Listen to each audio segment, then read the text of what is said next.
नमस्कार, मी डॉक्टर तृप्ती पाटील. आज आपण बघणार आहोत वजन कमी करतोय. मग त्यासाठी दिवसातून दर 2 तासांनी खायचं की दिवसातून 2च वेळा खायचं? बऱ्याच वेळेला आता आपण डाएट करायला लागतो, तर हा प्रश्न सगळ्यांच्या मनात असतो की दर 2 तासांनी खायचं, तो दिवसातून 2च वेळा जेवायचं. हा प्रश्न तर सगळ्यांना पडलेला असतो. मग आज आपण ते बघणार आहोत. त्याच्यातली आता आपण बघणार आहोत पहिली बाजू, जी दर 2 तासांनी खाणं. हे आता आपण काम करत असतो, आपण काही घरी बसून राहत नाही, त्यांना टार्गेट अचीव करायचे असते, काम असतं. अशा वेळेला दर 2 तासानं खाणं शक्य होत नाही. मग जरी झालं तरी काय होतं की आपली बॉडी फर्स्ट मील जे घेत असते, त्या घेतलेल्या मीलचं ते डायजेस्ट व्हायला ॲटलिस्ट 3 तास तरी लागतात. मग आणि 3 तास झाले आणि परत आणि दर 2 तासाने आपण खायला लागलो, तर ते आपली डायजेस्टिव्ह सिस्टीम पूर्ण इंटरप्ट होते.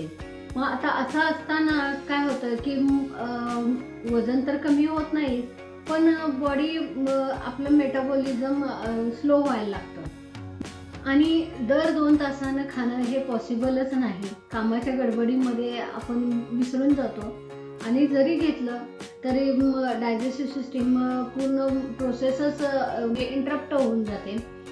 त्यामुळे हे शक्य होत नसतं.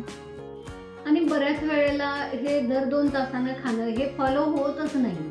मग बऱ्याच जणांचा प्रश्न असतो की डाएट आम्हाला जमेल का? बरं, मग ते फॉलो करणं पण बऱ्याच जणांना घाबरतात. शक्यतो दर 2 तासानं खाणं हे रिकमेंड होत नाही, म्हणजे करत नाही.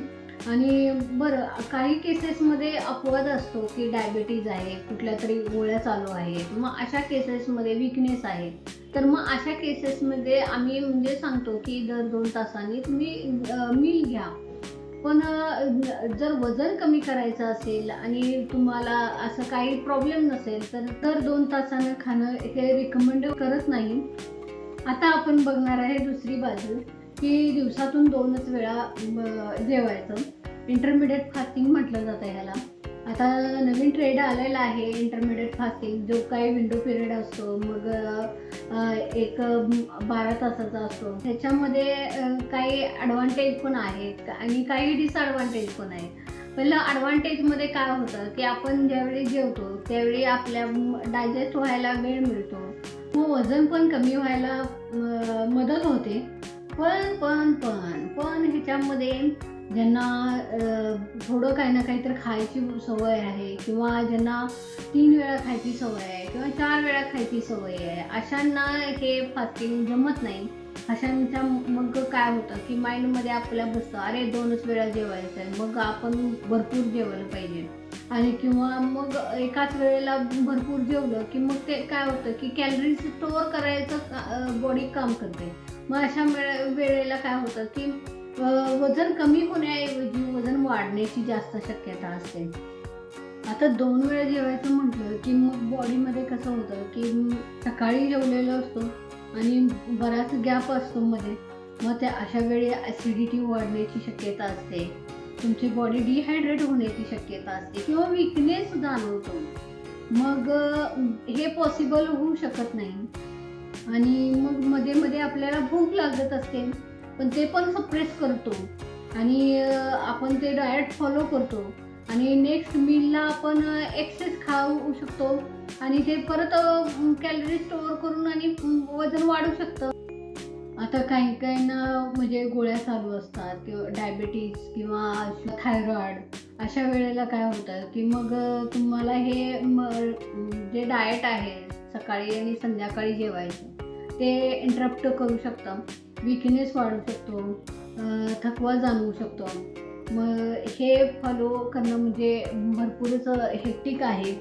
आता आपण हे दोन्ही पण डाएट बाजूला ठेवूया आणि आता कसं आहे, बॉडीला गोल्डन रूल जे आहे की सकाळी 1 मील घ्यायचं, दुपारी 1 मील घ्यायचं आणि संध्याकाळी 1, म्हणजे ब्रेकफास्ट, लंच आणि डिनर.